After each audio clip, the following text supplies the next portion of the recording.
So our vision is to create 1 billion shevestors, or our big, hairy, audacious goal, our BHAG, is to create 1 billion shevestors by 2030. So the reason I say BHAG is big and hairy is because you want to have a goal that seems so crazy, out of this world, impossible, that you could never achieve it, and that's when it's big enough. So that is our goal. And now, as far as being able to create 1 billion shevestors, there's a couple different ways that we're doing that currently, and it will change over time, of course. But for example, we're working on a crowdfunding offering right now, and that would be able to reduce the amount of money that you have to invest as a minimum into apartment investing deals. So normally, industry average, it's $50,000. Typically, a woman won't have that kind of money in her retirement account until she's in her 50s. And then you totally have missed out on the compound interest curve.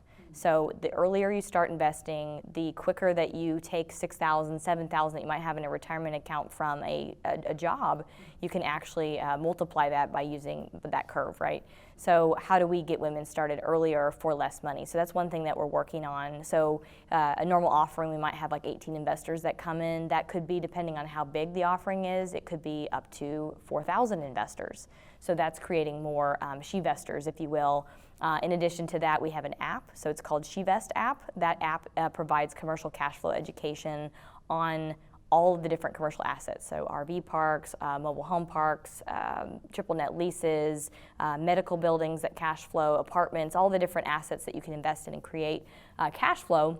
That's in an app, so the more women that get educated, we typically will invest or make action once we feel like we know what we're doing, right? So that's another reason why women are great with investments, is because we tend to outperform other hedge fund managers, for example, by at least 30%, because we tend to be a little bit more conservative and critical with what we're doing and how we're investing. So it may take a little bit of time to get women the information they need, the platforms they need, the financial resources they need, but we're building an ecosystem that, would take a woman from, I have a job and I want to be able to just basically budget 101 to paying off my debt, all the way up to being able to passively invest in deals that basically make your money work for you, so that you don't have to spend your time working. So there's more ways that we'll have to develop over time, of course, to create 1 billion shevestors by partnering with other organizations that have the same vision, but essentially that's what we're doing now.